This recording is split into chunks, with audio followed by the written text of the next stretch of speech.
Today's presentation will focus on what professionalism is and how to establish yourself as a professional.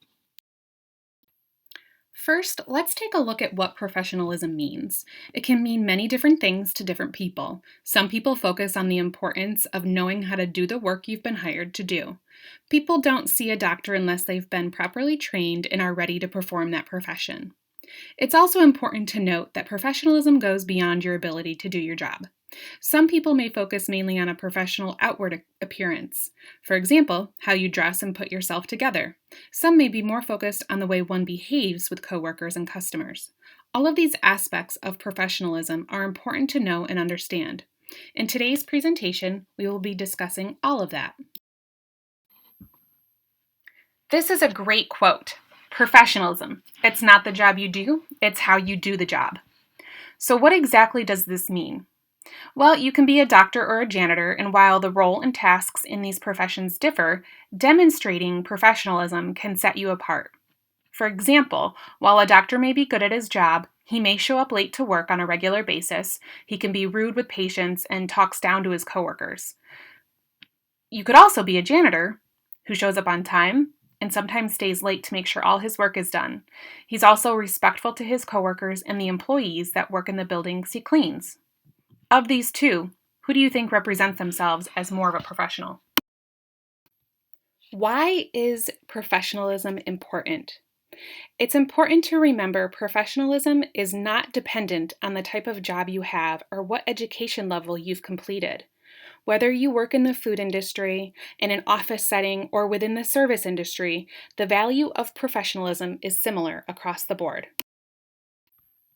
Let's explore some of the reasons professionalism is valued no matter what type of job you have. Career success. Professionalism affects every aspect of how you do your job. A lack of professionalism can cost you a promotion, a job, and may even get you fired. Professionalism is one of the biggest aspects of furthering your career. Relationships. Being professional allows you to build trustworthy relationships, not only with coworkers, but supervisors and customers as well. This can help you when you need a reference for another job, or an application for housing, or even school. When you exhibit professional traits, people often trust you more and will come to you because they know they will receive the respect and courtesy they are looking for. Building and maintaining professional relationships is a key aspect to building your network. So a network is a variety of professional individuals who can help connect you with other jobs, introduce you to important people, or even offer to be a reference for future jobs you may be interested in. Promotes respect.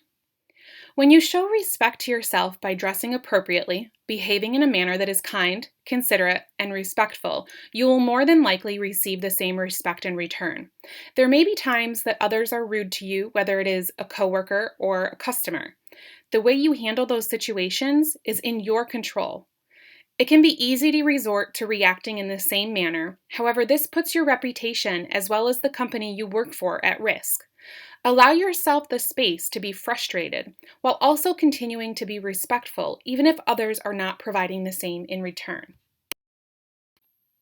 Now that we know the value professionalism offers, let's explore what exactly professionalism means. Specialized knowledge. Professionals are known for their specialized knowledge. For example, a mechanic has specialized knowledge in how cars work and how to repair and maintain different parts of a vehicle. This person had to dedicate time and energy into learning and practicing working on cars, whether that's through an educational program, learning on their own, or as an apprentice in a repair shop. It's important to note that specialized training doesn't always mean you need a specific educational background or degree, such as a mechanic or even doctor. For example, maybe you've never been a grocery cashier, but you decide to apply for the position. You may not have experience in the profession. However, one of the most important aspects or specialized areas of knowledge of a cashier's job is working a computer system. If you've worked on computers or understand how to use computer systems, this is a specialized area of knowledge that could help you land the job as a grocery cashier. Some jobs do require you to have a specific type of education in order to work in that field. Let's use the doctor as an example. In order to practice as a physician, you need to complete a graduate program at the doctorate level, and then you can apply to become a medical doctor. It's important to do research on the field of work you're interested in so you know what requirements are expected in order to qualify for a position in that line of work. Honesty and integrity. Being honest with yourself and those you work with will help you build the respect we discussed before. There are going to be times that you make mistakes. Owning that and acknowledging your responsibility of the situation shows you can be trustworthy. As humans, we naturally don't like when we make mistakes or do something wrong. It's easy to ignore it and pretend it didn't happen. In most cases, the truth will come out at some point, and typically what results are far worse than what would occur if you were honest from the beginning. There may also be times where something occurs in the workplace and it doesn't feel right to you. We all have our own set of morals and values we tend to abide by, and those may be challenged at your place of employment. For example, maybe you see a friend come into the store you work at and you notice them stealing. Now you are in a situation where you want to be loyal to your friend, however, they've engaged in behavior that you don't morally agree with. How would you handle a situation like this? Stay true to what is important to you and try not to let those around you influence you in a negative manner. If people want what is best for you and truly care about your success, they will offer encouragement and support rather than putting you in a negative situation that could jeopardize your job and goals. Self-regulation. This was briefly mentioned in the examples from the respect section. There will be times when a customer is being rude to you, or a coworker who talks down to you because they don't like you or they're having a bad day. How you handle your emotions and reactions in those situations is always being observed, whether or not your supervisor is there. Coworkers and customers won't hesitate to talk to management if they feel your behavior is inappropriate or rude. Try to handle challenging situations with patience and respect. Remember, only you have control of yourself. Competency. We can easily categorize this under the specialized knowledge. However, we're going to discuss this in a more general way when it comes to the work you're doing. Competence is defined as the ability to do something well or efficiently, as well as a range of skill or ability. Being aware of your responsibilities will help you be more competent in your role. Most jobs will provide training so you understand what you are supposed to do and how they expect you to complete your job. If you find yourself in a situation where you are confused or don't know what is expected of you, it's your responsibility to find out. If you find that one of the processes to complete a task is ineffective and you found a better alternative, discuss this with your manager to see if changes can be made. These are just a few examples of being competent in the workplace. Pay attention, be aware, take initiative. Accountability. It's never easy to admit when we are wrong.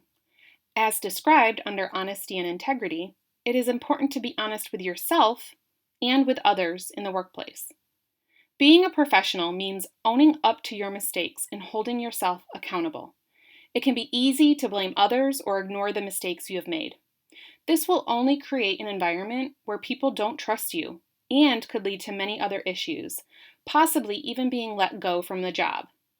Additionally, if people can't trust you, it will be much more challenging to build a network of professionals who will support you and encourage you. Image.